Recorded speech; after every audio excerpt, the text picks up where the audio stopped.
We are here at the agenda at the Club Filipino program brought to you by EFG Consulting in cooperation with Impact Publishing.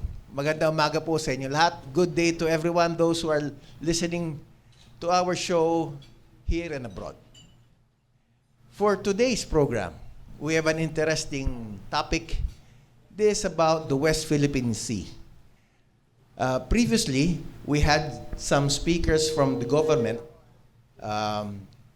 one retired admiral from the Navy and one active Commodore from the Navy. This time around, the producers of this show decided to invite non-government organizations, particularly itong tinatawag na Atin Ito Coalition. We are privileged to have two of the co-conveners of Atin Ito Coalition. To my right, a very familiar face. I've seen him nung itim pa yata buhok ko eh. Father Robert Reyes. And to my left, si Sir Ed. No, Edicio. Sir Edicio Ed de la Torre. What we understand based on what we have seen in the West Philippine Sea, nakadalawang resupply missions na po ang Atin Ito. But before we discuss the recent events, I think it would be best for us to understand ano po ba talaga itong Atin Ito, sino po ba sila, at ano ba talaga ang pakay ng Atin Ito. Anyone, sir? Sir Ed?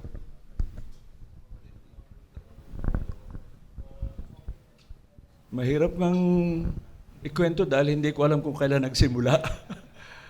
Parang ganito eh. Nandyan, maraming nag-iisip na noon, no? Wala ba tayong magagawa? No? And napuprostrate eh. And in activist circles, we attend all kinds of forums, no? Di ba? Yung Stratfor, mga ganon.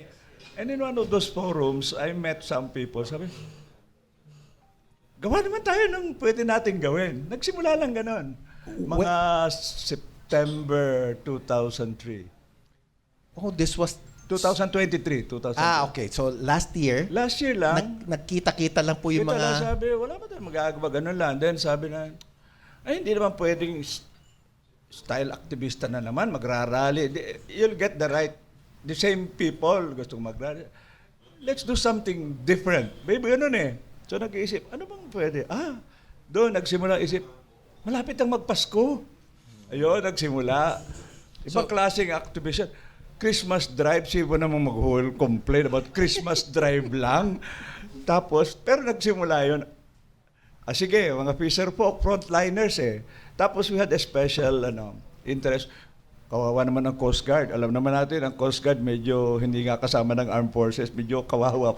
Pati ng budget, sumikat lang sila, mga confidential fund, nahirap nalipas. Anyway, ganun. Pero, as usual, alam mo naman, ang mga activists, Ed, masikat yung BRP Sierra Madre, magdala rin tayo ron. So, it escalated like that. Fisher Folk, Coast Guard, BRP Sierra, magdala lang tayo ng Christmas donations. Ganun lang. Pero paano kayo nagkita-kita niyan, sir? Parang nag-text brigade lang kayo or nagkataon lang talaga in one coincidental? May forum, and then pag nagkakape-kape, nagkakantyaw-kantyawan, ganun lang. But then, kasi I'm the president of the Philippine Rural Reconstruction Movement, kahit paano may opisina kami, yun ang papel ko. Sige, i-host ko kayo. So I hosted them in October, and then we invited the Coast Guard with most of the more political activist group belong to the Akbayan group, no? Yun lang. Then we discussed. Ganun lang. Tapos, interesting yun because we had a lot of, ang tawag ay creatives. No, malikot ang mga utak. Ganun. Pero doon sa kaliutan ng mga utak doon, sir, ano ba talaga yung naging common bond? Why these people and these groups decided to just, do this one thing that led to another, naumpisan nga nung Christmas drive nung December? Well, yun na nga. Other than doing something, rather than bemoaning, bewailing, magmukmuk o sisihin ng gobyerno at ano bang nangyayari, He said, mag-isip naman tayo kasi kung minsan pagod rin ng tao sa typical activist, parang ayan na naman, ganun, may ganun eh. So it must be different. Sabi yan, medyo mas cultural, mas bukas sa mga ordinaryong taong hindi tipong gusto agad na palaban. Pero dapat may statement na malinaw. So ganun, kaya it had to be Christmas, there had to be a fund drive.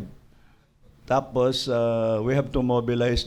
I remember one time, wala naman kaming pera, mag-fundraise tayo. Pero sabi, bawal ang pera, baka scam tayo eh. Kaya in kind, lagi puro in kind. Now, I want to say this because akala ng iba, alam mo, typical eh. Pag mga ganyan, parang may grupong nagplano, nag-analyze, anong gagawin. Sa totoo lang, I don't know when it started, how it developed, but at one point, sige na, go tayo, ganun. And it turned out to be much bigger and in terms of its impact. So I said, sige, let's do it again. Parang ganun. Kayo naman, Father Robert, when did you, or how did you come up and, decide to participate? Alam po ng karamihan ng mga Pilipino yung mga ginagawa ninyo in terms of your, you will always be remembered as the running priest. Pero marami po kayong mga advocacies na I heard na aside from running, you have so many other things intact even after the pandemic. Pero bakit po kayo ata napasama ngayon dito? Medyo hindi na to takbuhan sa lupa, sa dagat po ito.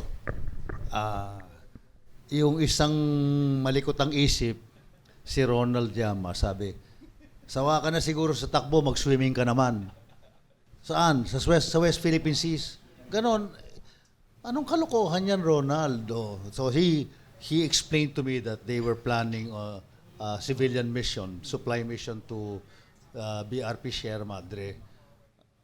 Anong gagawin ko? Anong role ko doon? Di ikaw yung pare. Ikaw yung unang malulunod sa dagat na pare. Sabi ko, teka mo, panay joke eh. Mahilig mag-joke yun. So, kung si Ed, hindi niya malaman kung saan nagsimula at kung saan pupunta. Ako naman, nagsimula sa biro. Sabi ko, teka muna, let's get serious. What do you really want us to do? No, naniniwala ka ba na may problema tayo sa China? Sabi ko, napakalinaw. I've been monitoring the news. Do you want to do something? Nag-iisip na ako ng kung anong pwedeng gawin. Kaya lang napakalaki ng scale nito eh. Global to eh. China is not a tiny nation trying to take over our waters. They have actually covering us from north to south and east to west. No, so I said, sige, if you want me to get involved, I will get involved. Pero di ba, Father, sapat na yung ginagawa ng government natin na why is there a need for civilian organizations, non-government organizations to do something like this? Well, yung nakaraang gobyerno, ang salita ay hindi natin kaya ang China militarily. Kasi ganun siya mag-isip, military. Ang problema, hindi lang military issue to eh. Tanong ko, ilan sa mga Pilipino ang naiintindihan na may problema tayo sa West Philippine Seas? Kaya unang-una, kailangan nating ipaliwanag at marating ang lahat ng mga Pilipino na may problema na hindi military ang essence. Ang problema ay soberanya, no? Na a sovereign country with its sovereign waters and land and what cannot be seen but is under. Ipaliwanag sa tao. Ang nakataya dito ay yung kinabukasan natin. Hindi yung mag-aaway tayo, makikipagdigma. So, ang tanong, ilan sa ating 120 million na Pilipino ang naiintindihan at nais lumahok sa issue? But looking back to 6 months ago, Father, a lot of Filipinos were able to appreciate the presence of the issues doon sa West Philippine Sea. Hindi lang doon sa mga government reports, pati na rin sa ginawa ninyo doon sa BRP Sierra Madre last December. If there is another way of raising awareness, aside from these resupply missions, one in BRP and the other one in Panatag Shoal, meron pa po bang naiisip ang atin ito? Well, in-inform ko lang sila Ed at sinabi ko sa kanya, sumama ka. 2 weeks ago, I started a Banderan. R-U-N. Bande, R-U-N. Run with the Philippine flag. Run. So I asked him, can you run with me, Ed? Kailan po yan, Father? We already did a launch 2 Sundays ago. Okay. Just before, no, or 3 Sundays ago, the Sunday before we left for Botolan to take off to sail towards Scarborough. The Sunday before that, I organized a banderan, and I invited the barangay, and I'm a parish priest. So the parish and the barangay, we were able to mobilize close to 300 parishioners and members of the barangay to walk from the corner of EDSA and Congressional Avenue up to my parish, about a kilometer. And it was an impressive sight. 300 people with Philippine flags running and panting kasi marami doon medyo may edad. Pero it was well covered. So, balik lupa uli kayo, Father, niyan. Pero meron ba tayong balik dagat naman? Kasi there was one last December, there's another one, ito lang nakaraang linggo. Sa June 12, may pinaplano kong lupa at dagat. Ayun, lupa at dagat. Medyo yun sa June 12. Okay. Kayo naman, Sir Ed, how would you assess the success of that mission weeks ago when there was this parang flotilla of bangka and other civilian maritime vessels towards Panatag Shoal? Well, siguro ang usapin dito is not so much one particular act na nangyari. It's important in this setting. It is really a battle of narratives eh. And narrative, hindi lang the global, the narratives within our consciousness. Ako personal, appreciation ko rito, 2 things eh. I come from a very activist background, ano? Nakulong akong 7 na taon eh, under the previous Marcos. Tapos sabi ko, kung kailan pa Marcos ang presidente, naka-align yata ang aming policies. Kasi ang default mode ng aktivista, ilang sa gobyerno. And it makes sense most of the time. No? And in fact, in the early stages, nagpaplano na kami. The Coast Guard one time, did you ask the National Task Force on West Philippine Sea? So, bakit? Kailangan ba namin ng permiso? And unfortunately, nag-press ko na kami, naglabas ng press release. Ang task force telling us, don't. So we had to have a meeting, formal. The first time I entered the compound of NSC, not as a suspect to be interrogated, but dialogue. Tapos, sabi ko agad, ba't naman nyo kami binanatan publicly? Ay, nag-press con kayo eh. But after that, it became very, very friendly. And 2 things came out. Sabi nila, maganda yung initiative ng civilians. Yes. But China will never believe it. There are no independent civilian initiatives in China. Everything is planned by government. So whether we like it or not, China will think the government planned it. So you better tell us your plans so that we know how to act. But there is this residual fear na itong mga aktivistang ito, hindi sinasabi lahat ang plano nila talaga. May iniisip yung pakulo, which makes sense if it is Father Robert planning, but pero sinabi na, this is what we mean, ganun lang. But beyond that, sabi ko nga, yeah, most of us, di ba, Father, most of the church people involved in social issues, we raised the issue before of U.S. imperialism, domination, but the bulk of our issues, social issues, domestic, we have more or less, parang by default, left it to government to take care of national sovereignty issue. Parang bahala kayo gobyerno. So I feel that's the other important thing. Now the challenge to us is to assume our responsibility as citizens to now pick up the defense of the nation. As si Mark Twain said that once, no? Patriotism means committed ako sa nation. and to government when it deserves it. And that's the dilemma in the Philippines. Ay pag nagbago ang gobyerno, nagbago ang tono, tutiklop na lang tayo. So I feel na na-awaken rito ang sense of, we are co-responsible for the national interest, not just specific sectoral and social interests.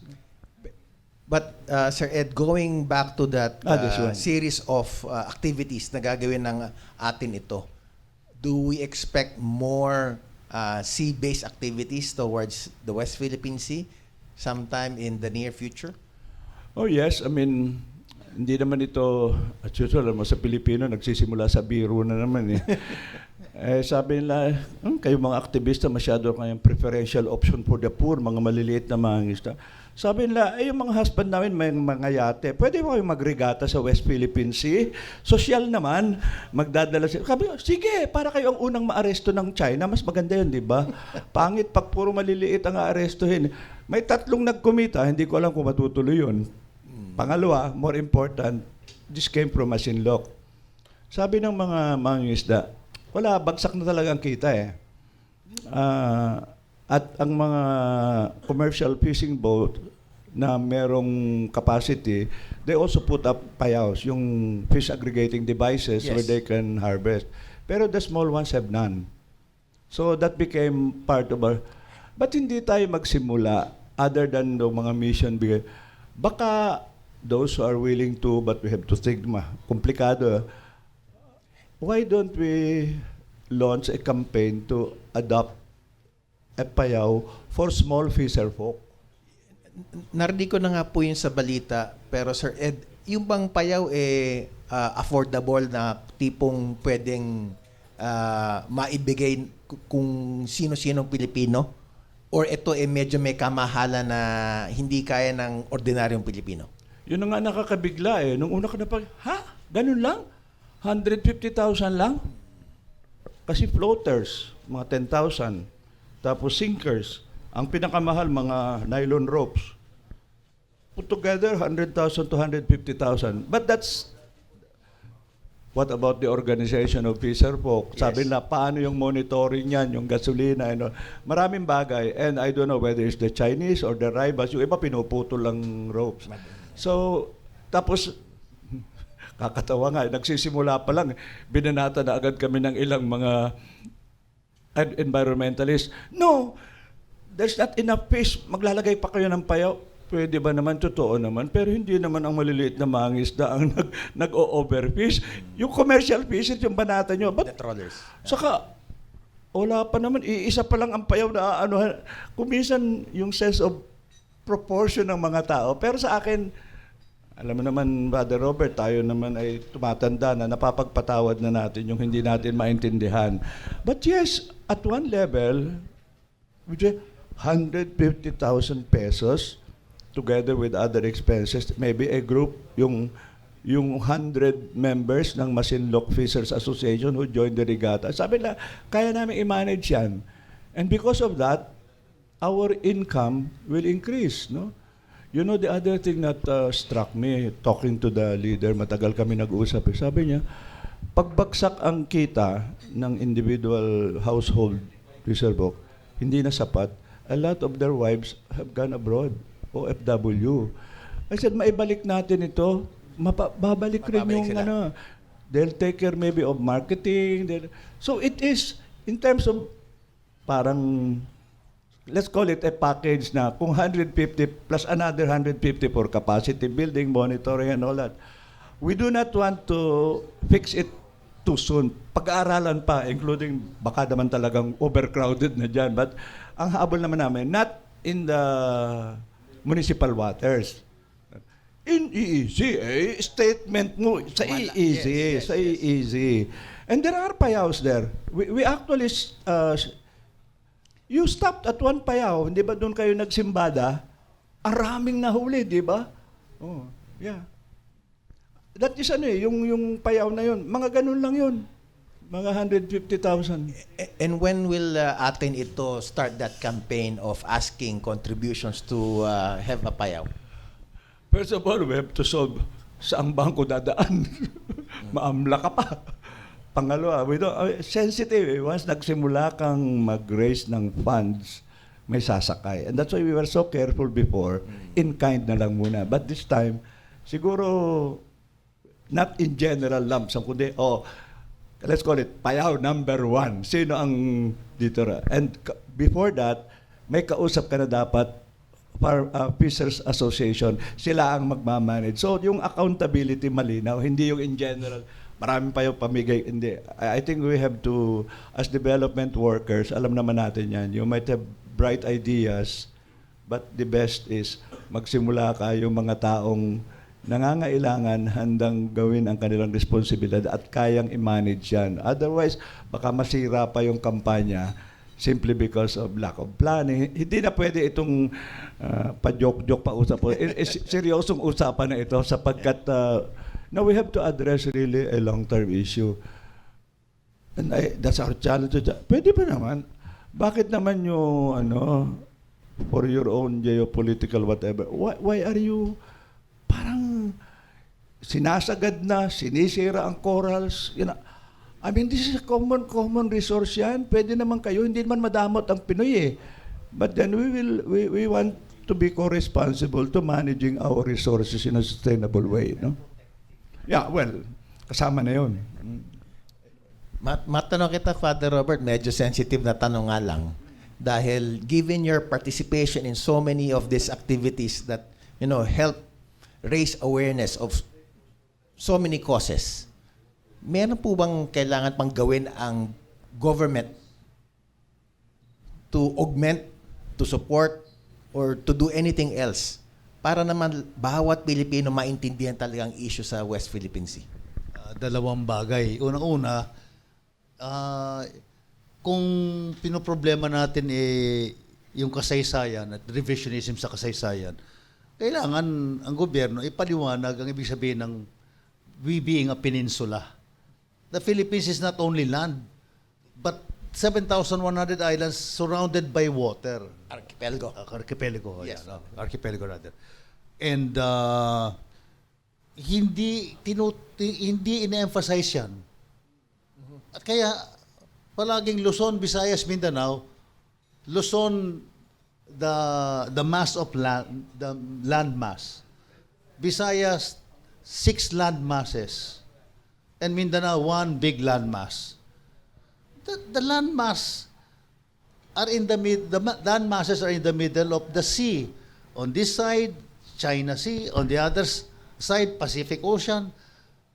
Ano yung impact ng water surrounding the 7,100 islands? Yun ang una. Number 2, if we are an archipelago, how come, pinag-usapan namin ito paulit-ulit, how come ang Department of Agriculture, the waters are only subsidiary of the Department of Agriculture. The Department of Fisheries, there's no Department of Fisheries, di ba? BIFAR lang, Bureau of Fish and Aquatic Resources. So, Under ng DA. Yes. Ngayon, napag-uusapan na during these 2 missions, I think it's high time that we talk about the Department of Fisheries, Aquatic Resources. Hindi na, kasi para tutukan na ang kabuhayan ng mga maliliit na mga isda, katulad ng pagtutok sa kabuhayan ng mga maliliit na magsasaka. Para bang pag pinag-usapan mo ang mga maliliit, yung magsasaka lang maliit, yung mangingisda, sobrang liit, hindi na masyado mahalaga. Parang sila ay, ang mga mangingisda, gano'n rin ang pakaramdam. Kumbaga, Father, your proposal, kumbaga yung OFW before, nagkaroon ng specific Department of Migrant Workers. Kayo naman, Department of Aquatic Resources. Aquatic Resources. By the way, I should add that this is one issue, normally magkaaway ang artisanal fisher folk at commercial kasi ang commercial nag-i-intrude. But on this one issue, united sila. So, doon na lang tayo mag-away pero may sarili tayong department, no? Which by the way already had I would say overwhelming majority support in the last Congress. Pumalag yung DA secretary, mababawasan ng kanyang So, ang balita itong kasalukuyan, bukas siya, pero pwede bang after the midterm? But there was already a pending bill. And Na namatay. overwhelming support of Congress. So, interesting po yun. Including, I remember si Ron Mendoza when asked in one of the, sabi niya, normally I don't want to expand government. But in this case, I'll make an exception. Because Indonesia has a separate ministry on ocean and marine resources. By the way, yung nabanggit ni Robert, gusto kong ibanggit. Bago magsimula itong atin ito, yung PRRM, partly influenced by si Director Asis Perez, who used to be BIFAR, no? He was the one who gave a talk. Sabi niya, Ed, yung binabanggit mo, bakit tayo lagi iniisip lang ay lupa? No? We are a maritime and archipelagic nation. So I said, sige, kaya we have a campaign actually, not atin ito, kundi ang tawag namin, MANA natin. The Philippines as a maritime and archipelagic nation, MANA is also heritage. This is our heritage. So, kilalanin natin, i-develop natin, ipagtanggol natin. And I think, for example, I didn't realize September pala. During the previous administration, they declared September as MANAMO, Maritime and Archipelagic Nation Awareness Month. I haven't seen much except website. Have people become more aware that we are a maritime and archipelagic nation? Hindi. Pag Miss Universe, ang lagi, how many islands are there in the Philippines? Low tide or high tide? 300,000 square kilometers lang ang land. 2.2 million square kilometers ang ating exclusive economic zone. In fact, I revived my little Greek. Yun pa, ang archipelago pala is not a group of islands surrounded by water. No. It's a body of water on which there are islands. Pelagos kasi in Greek is sea. See, correct. Pero yung thinking, and we can understand, kaya yung sinabi mo, education, awareness, and that's where, we can have all kinds of seminars, workshop, certain actions that dramatize, get people interested. Bakit nga ba talaga?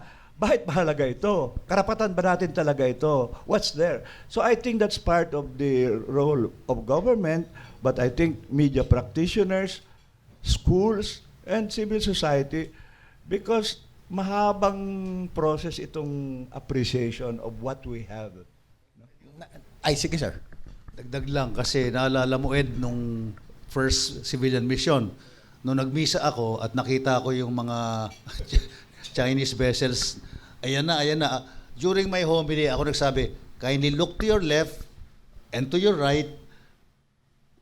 Chinese warships are already here watching us. They're not too far away, but not too close, but you can see them. So, when I said that, hindi na nakinig sa akin. Wala na. Nagpunta na sa gilid, tapos wala na. Nag-video na. Tapos pati yung media, iniwanan na yung misa. Tapos, minutes later, the captain announced, we are turning back. Pero, when things settled and people came back to the mass, I said something that I think pinick up nung gumagawa ng video. Sabi ko, in fact, the essence of Filipino is water. And there are many terms in our in identifying different groups na may kinalaman sa tubig. Tagalog, Taga-Ilog, di ba? Pampanga, sa Pampang. Yes. And pag ni-research mo yan, I think in all localities on the coastline of the Philippines, which is how long? Ang bansag sa mga tribo, sa mga iba-ibang mga language groups may kinalaman sa tubig. So in my homily I said, I don't think I'm exaggerating if I say that the essence of who we are is water, not land. Water. The ancient Filipinos were both people. We knew how to travel on water and to exploit the resources, marine resources, and survive thereby. Pero nakalimutan yon kasi nasa lupa ang mga mall, ang mga department stores, ang mga theme parks, ang mga housing projects. Nakalimutan natin ang mga maliliit na communities along the coastline. Kasama ng simbahan, nasa lupa. Pero original image of church Bangka. was an ark. Kaya, so, in line with that entry of the simbahan, kayo, Father Robert, sinabi nyo kanina, the government should consider, that information campaign, education, plus the creation of a separate, dedicated department for marine resources. Pagdating naman sa Catholic Church, Father, meron po dapat silang magagawa pa, bukod sa ginagawa nila ngayon? Tahimik. Kaya palagi akong naiipit. Pag tahimik masyado, nagpaparinig na ako, ba't tayo yung magsalita? Anong problema ninyo? Kaya kami ni Ed, mga ganitong klaseng pare, Huwag mo na akong idamay, ha? Joke lang. ang mga ganitong klaseng pare ay Correct. parang ano kami, short term. But if you were in a position to create a policy or make a No. recommend an action, No, I can do. Sige. Because in the run up dun sa mission last year and now, I mean, I share Father Robert's frustration with the church. Pero kahit paano, you get frustrated because naniniwala ka pa rin sa potential. Now that time, magsimula ka, hindi agad biglaan yan. So that time, we said, sino kaya ang obispo lang, hierarchy, magsasalita? Kasi we put billboards on O di sabi, si Bishop Pabilio, kasi sa Palawan siya, okay na siya. Si Iñiguez, ganyan. So, a few. And Bishop Ambo David, who is the overall CBC president, sabi niya, at some point, if needed at kaya na natin, we should issue a pastoral letter na sasabihin ito. And the issue is it a moral imperative for Filipinos? Two things. To assume as citizens and not leave to government the responsibility to defend our heritage. And then pangalawa, is it yun ang touchy issue, nabigla kami. 9 bishops facing the West Philippine Sea issued a statement. It is a moral imperative to defend our heritage. And they added something never heard before. It is a moral imperative to seek help from allies. Sabi ko, sasabihin ba, naku, nalusutan yata ng mga Amerikano itong mga... Pero ang punto, malaki ang kalaban mo. Maliit ka. Ano sasabihin mo? Hindi. Kung gustong tumulong iba, wala ka lang ilusyon na tutulong dahil mahal ka. Galit lang siya doon sa... galit ka rin. Sa akin, I have no illusion. I mean, we come from a tradition na we had lots of problems with the US and Yes. it's geopolitical. But now we are faced with China, whose role model seems to be how the US became a superpower and they want to be that. Ang problema tayo ang pinagdidiskitahan. pero sa inyong palagay, Sir Ed, yung ginagawa ngayon ng ating presidente, tama lang, na nagpupunta kung kani-kanino mga allies para medyo lumakas ng loob ng ating bansa. Kaya hindi ko malaman ako mabibilaukan pag sinabi ko, bakit ba nangyari ito sa buhay ko? Yung tatay may kinulong ako ng 9 na taon. Pagkatapos naka-align tayo. No, it Mukha is. naman tama. Tama na. Tama talaga. Ang sinabi nga nila, philosophically, every policy should be contextualized. Yes. Yung tama sa isang yugto ay iba ngayon, hindi dahil nagbago ang panahon. Nagbago ang sitwasyon, magkahagilap ka. What do you have? What can you have? You know, Chito Santa Romana used to be is a member of the board of trustees of PRRM when he was he was ambassador to China. He used to tell us, Ed, ang problema natin ganito when it comes to China. China, first of all, when it acts politically, externally, they're always addressing their domestic issues. Baka may gulo.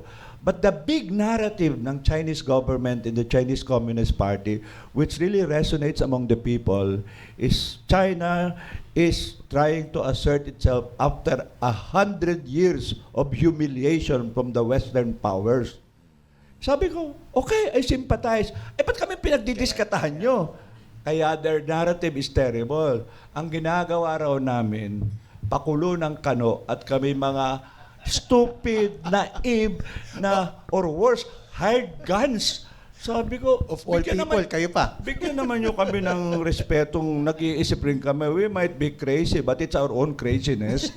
Hindi, pero that is, because you can understand. Because, ang tanong, nasisira naman talaga siya, kaya raw galit na galit sa amin eh. Parang nasisira. Ito, ang laki-laki mo, tapos tinitiris mo ang maliit. But for them, the justification is, rest back lang ito, 100 years eh. Eh, bakit kami? Kasi naka-align kayo eh. Yan ang dilema natin. I don't want naman na sabi, hindi, kami lang, US atras. Hindi.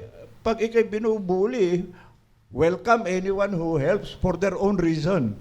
Pero ang more important, and I think for me, that is the lesson sa atin, we have to not just revive, but sharpen, I would say, a more sophisticated sense of nationalism ngayon.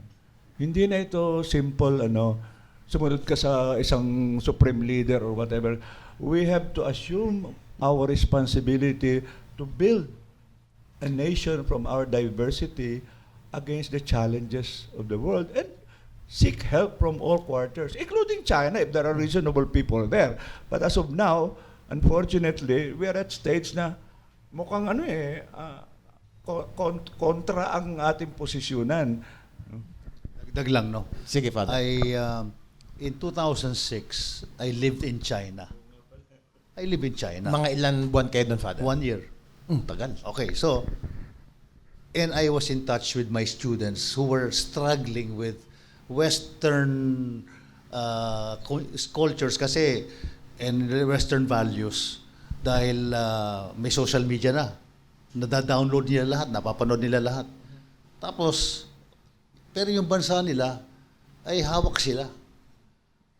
Tapos, ako, nagtuturo lang ako ng English, pero bawal magsalita sa dalawang bagay, religion and politics.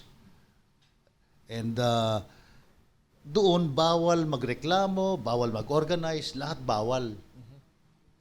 Kung gusto mo may gawin ka, magpapaalam ka sa Communist Party.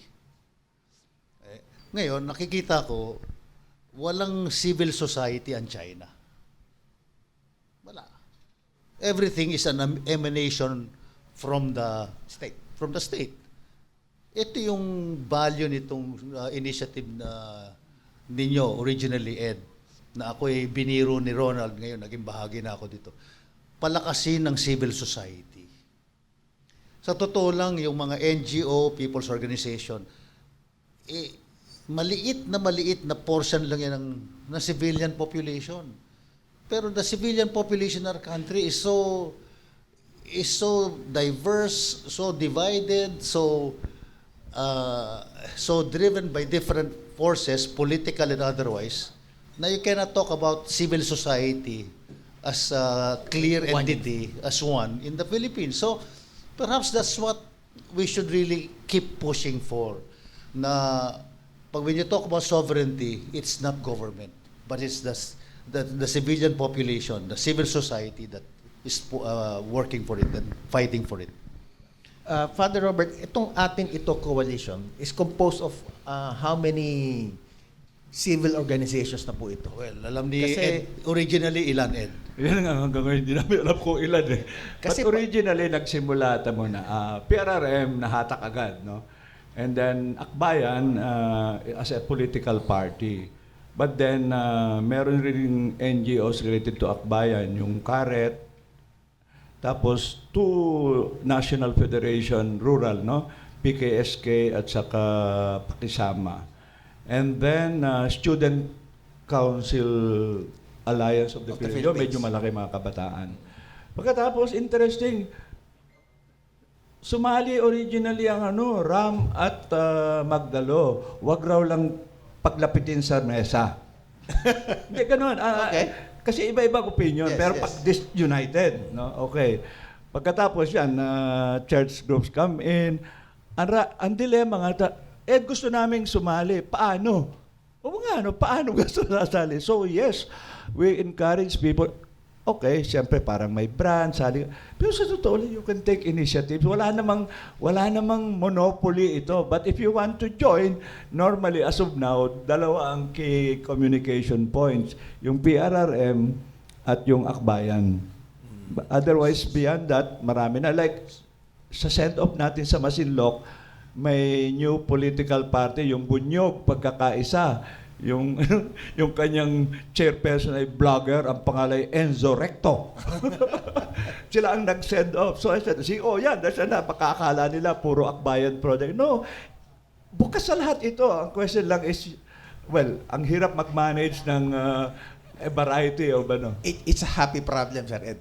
Na pag dumadami, sakit ng ulo. Pero you want this number to really grow. At saka yung ideas, kailangan natin ng malilikot ang utak. Because hindi, take it from me, I'm 80 years old.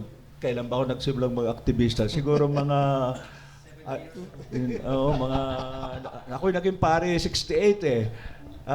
Naging chaplain ng FFF. So, ano rin eh, kung minsan, pagod rin ang tao sa traditional activism.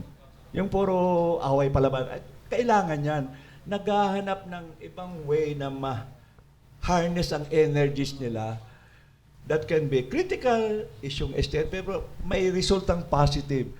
Yan ang hinahanap na. It's not a matter of gimmickry, it's not a matter of media. It's a matter of capturing na how do you harness the energies of citizens who want to do something that is not necessarily aligned, anti-government, better aligned, but not necessarily dependent on that. And may sariling initiative. I think yun ang what we are trying to offer. And that's why I always tell people, if you have better ideas, sige, mag-usap tayo because this is a long struggle. We need more people. We need more ideas. Sir Ed, in the many years of your activism days, Yeah. decades, di ba tila itong issue sa West Philippine Sea is something that aligned ang NGO, civil society with government? Kasi parang external yung kalaban.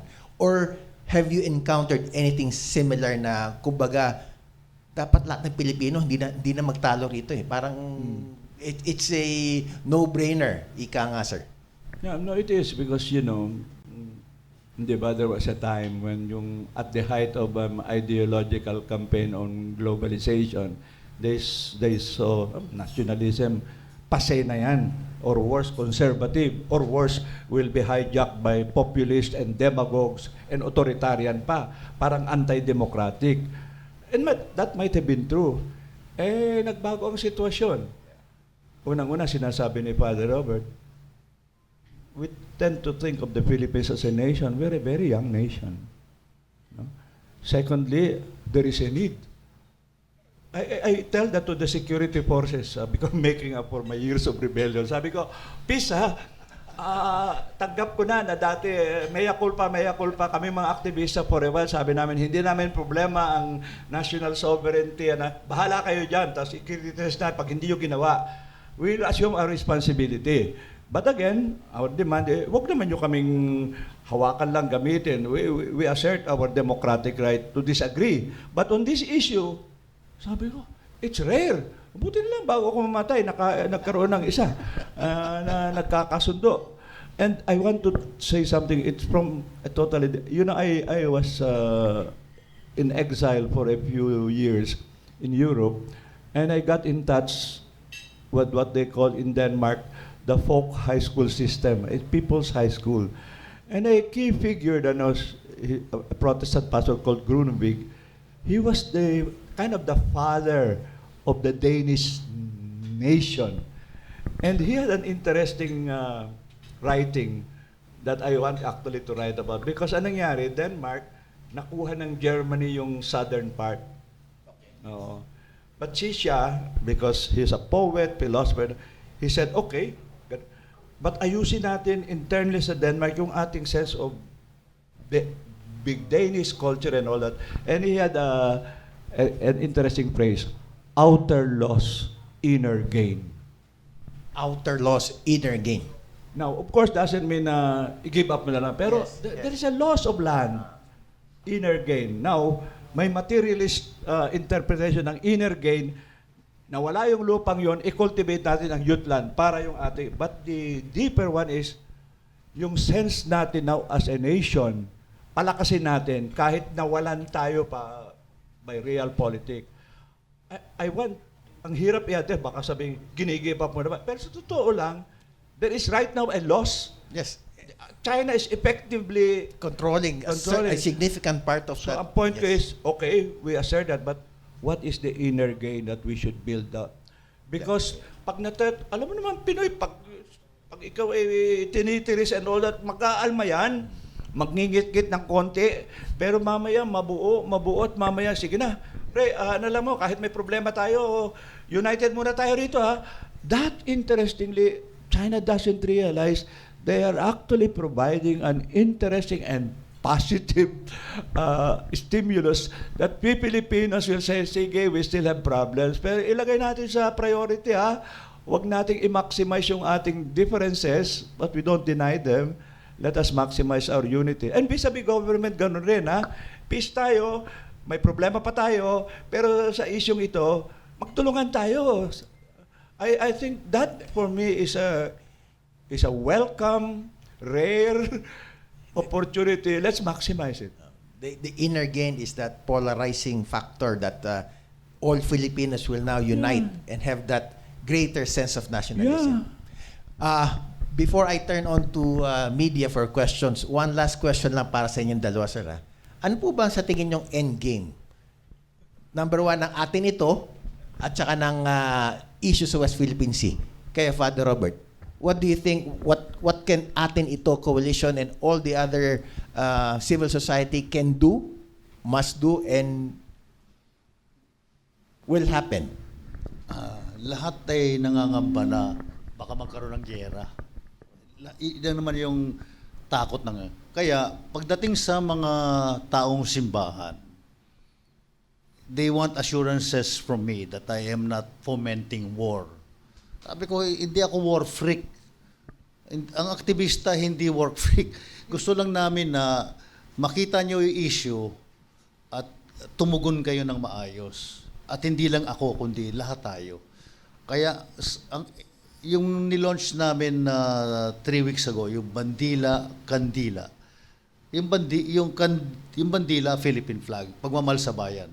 Yung Kandila panalangin sa Panginoon at Kandila kaliwanagan, kaisipan, naiintindihan mo yung issue. At ang end game sana nito ay kapayapaan. Na China will realize that, we are so united that we're not afraid of them.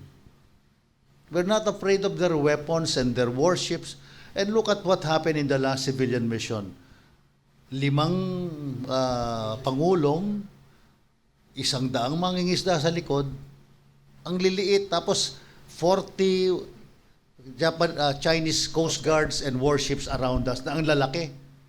Kapag yan, 4 na po na yun, ay sinalubong kami, durog kami lahat. Wala namang weapons yun. Pero hindi matanggap ng China. Nagpapakamatay. Lahat kami pumirma ng waiver eh. May waiver kami lahat. Na kapag may nangyari sa amin, hindi kami sagot ni Edition de la Torre. Walang insurance. Grabe. Pero pumirma pa rin kami kasi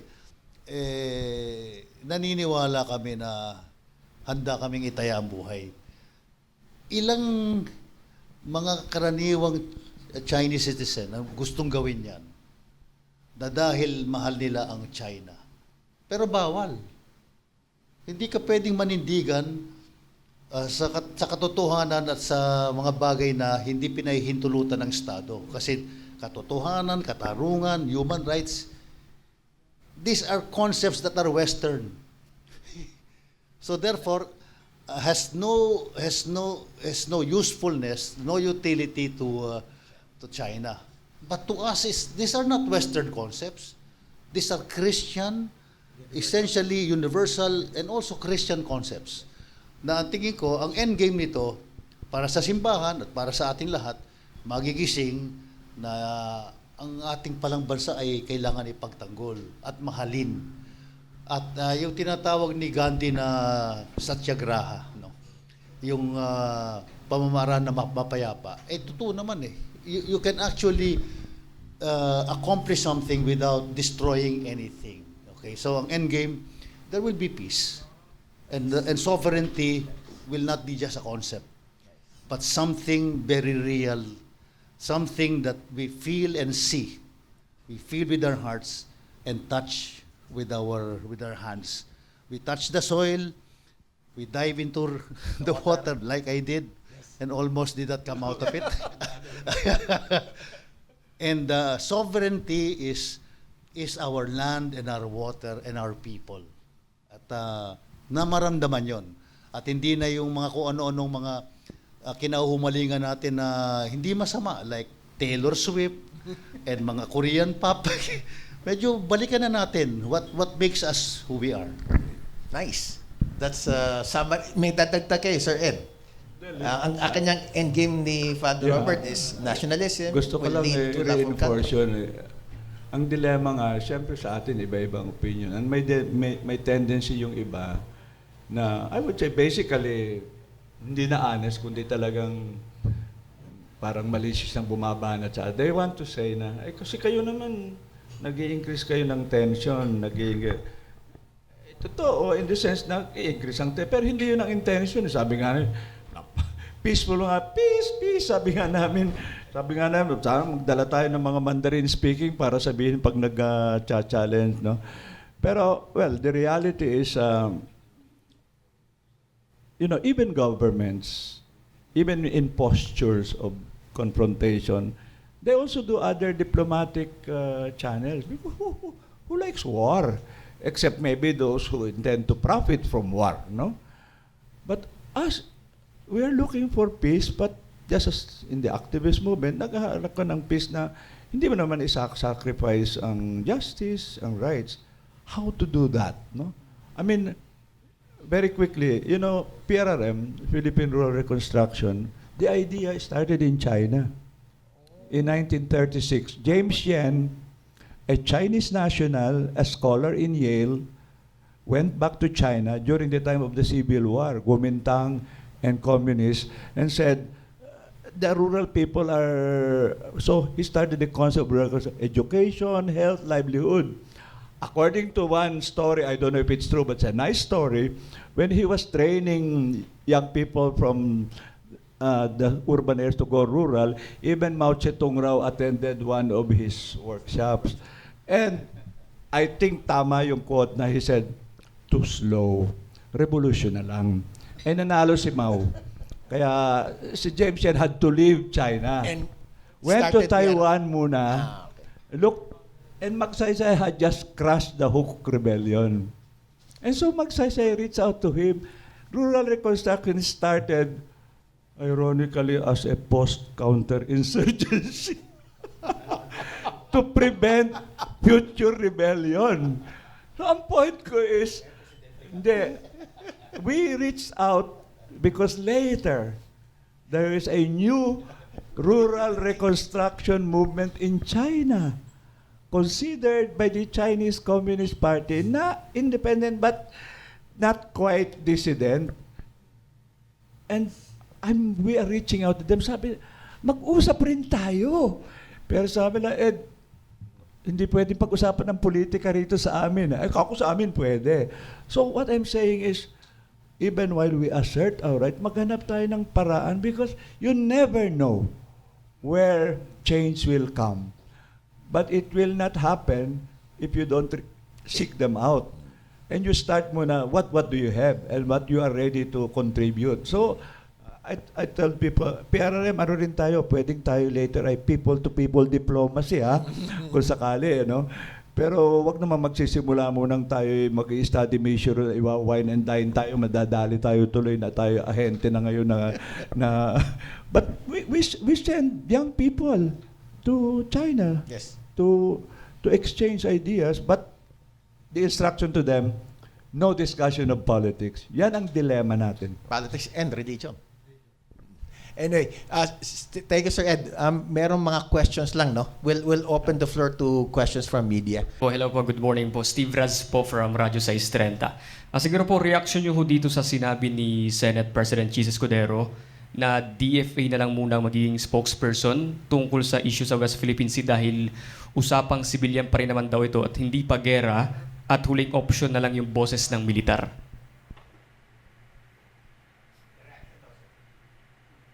Okay lang naman. We believe in superiority of civilian over the military.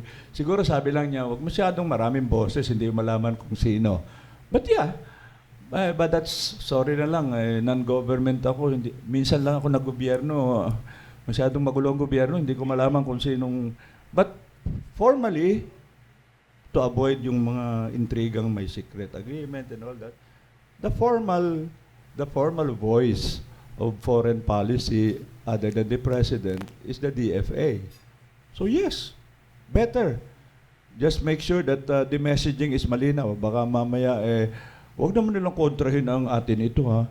Civilian rin kami. Kung susuportahan nila kami, yes! Okay.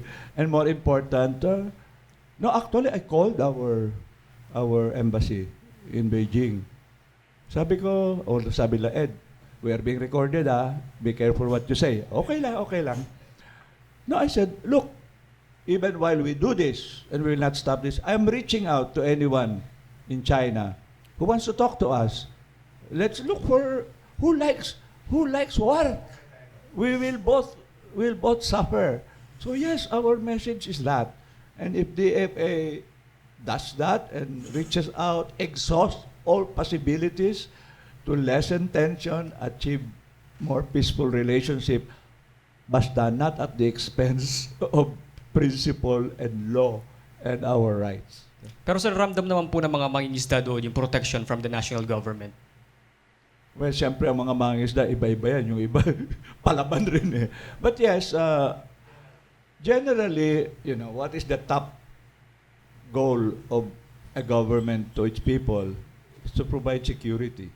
So they say, pwede naman, kulang, wala kami. Well, minimum, again, they're not asking the Navy to immediately come. Siguro, palakasin ng Coast Guard para tulungan silang... Because Coast Guard, unlike China, Philippine Coast Guard is a civilian agency.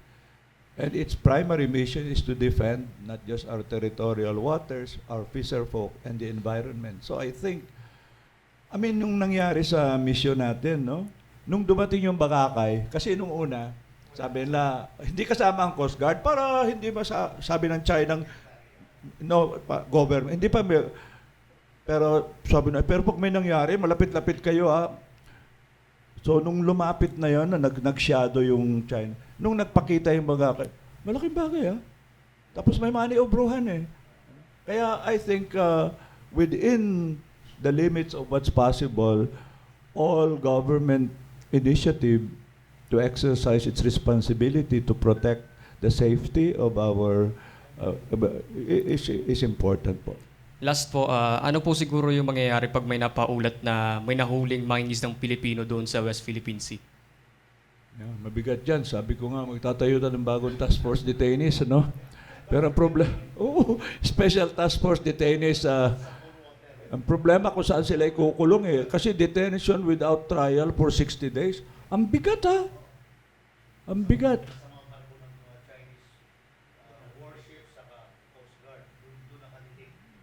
Kaya nga gusto ko yung yung mga social nating magyayate. Kasi alam mo naman, pag maliliit, sino pag isang middle class prominent Filipino, I don't offer Father Robert for that, nakakota na yan, no? But if there is, one will say, I want to test it. Ako hindi warpig. I want to sail in these waters as exercise of my right as a Filipino citizen. And I will do it in solidarity with the fisher folk. Yes. Because in the end, ano naman yan eh, threat. And the threat is meant to prevent action. So I'll be the last person to advise who wants to test it. Who wants to test it? I don't know. I have done also my masama ng reputasyon ko sa aking mga kaibigan. Ako raw kung ano ang pinapasukan kong gulo. Peace na tayo pareho, Father Robert, ngayon. Kayo naman. Para naman. Thank you po. Okay. Okay, just one more. Hi sir, good morning po Sir Ed, Father Robert. I'm Melalas Moras from PTV4. Ngayong araw po kasi ay ginuginita sa bansa yung National Fisher Folks Day o pambansang araw ng mga mangingisda. From atin ito coalition, ano po ang mensahe nyo sa ating mga Pilipinong mangingisda sa gitna pa rin ng mainit na mga issues sa West Philippine Sea? Mangisda kayo na mangisda. Tubig natin yan. Kaya ngayon maraming mga isda ay napupunta na doon sa limits ng ating economic zone. Alam mo, itong epekto ng dalawang civilian mission, lumakas ang loob ng ating mga mangingisda. At yan ang dapat natin gawin, palakasin ang loob nila. Coast Guard, please be there to show support. Tapos, lahat ng pwede mo pakita ng suporta, alam nyo, yung buong coastline ng Pilipinas, may mga simbahan dyan eh. Kaya nung kami nasa Zambales, medyo tinanong ko yung pari doon, alam nyo ba na nandiyan kami? Pupunta kami dyan. Alam ba ng bishop nyo? Oo. Anong statement ninyo? Pinagdadasal namin kayo. Sabi ko, hindi pwedeng dasal lang dito. Yung dasal na sumakay kayo sa bangka, sumakay kayo sa mga pangulong, sa Bishop Bart, lahat ng mga bishops from Apari to Holo, sa side ng Palawan at sa kabilang side. Could you imagine the church is present in all the coastal towns? All. More than anything, the Catholic Church is present. And merong ministry ang Simbahang Katoliko. Ministry of the Sea. Stella Maris. Ministry of Sailor, of the Star of the Sea. Stella Maris sa pangalan. Kaya, bishops, we have a ministry, we have a commitment to our fisher folk. We have a commitment to protect our seas because that's what Pope Francis has been constantly emphasizing. When we talk about Laudato Si, he says, we have to protect the earth, our common home. When we talk about the earth, it sounds as if we're only talking about land. No, the earth is everything that the world is about. Oh, there is more water that comprise the earth than land, no? Kaya encourage our fisher folk, fish. And then baka yung mga nagpapahinga na dahil napagod na, i-repair nyo yung mga bangka nyo, yung mga pangulong nyo, yung mga Ako, I come from Malabon. I grew up in Malabon, a fishing town. My richer classmates own big fishing vessels. My brother, kaeskwela niya, yung may-ari ng Fischel Mall. Kaya ako alam ko yung tubig. At hindi ako running priest talaga. I should have been the swimming priest because my first sport was really water, swimming. Kaya sa mga mangingisda, lahat ng pwedeng sumuporta sa inyo, i-repair ang mga bangka nila, paghanap ng pambili ng mga bagong motor, we should now really emphasize the rich resource of our waters, of our coastal, our long, I don't know how long is our Philippine coast. I think it's the 5th longest in the whole world. In the whole world. So, I think just as we are worried about rice production, dahil hindi suportado, meron na kang DA, pero kulang ng pagsuporta sa mga magsasaka. Ngayon, dapat talaga ngayon, pag-aralan na kung paano suportahan ang ating mga mangingisda. Sabi nga ng mangingisda, ang pagkain na hindi lang kanin, kailangan ulam. At ang ulam, supposedly, the cheapest, most available protein is fish. Ngayon, fish and chicken, dalawa. Kasi kung minsan yun nga sinasabi ng mga isa, nakakalimutan kami lagi kasi nga obsessed sa kasi ang Pinoy pag walang rice, hindi busog. No? Pero yes, paulit-ulit because the first act is alalahanin, kilalanin, at suportahan. Kaya, it might be special day, pero dapat every day. Pero tama, sa araw na ito, araw ng mga mangisda, magbigay tayo ng special attention kasi matagal na neglect at may special na pangangailangan. At ano mga magagawa natin po? Nananawagan tayo sa gobyerno na gawin ang dapat kaya nilang gawin. At kami naman ho sa civil society, not only as activists but as consumers, people in media, let's help create an awareness.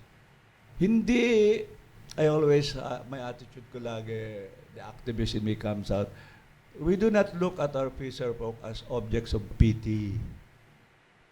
Solidarity means hindi lang kawawa tulungan, kundi ang laki ng potential dyan at kahalagahan. Pero kailangan ng suporta para ma-overcome nila yung barriers. No?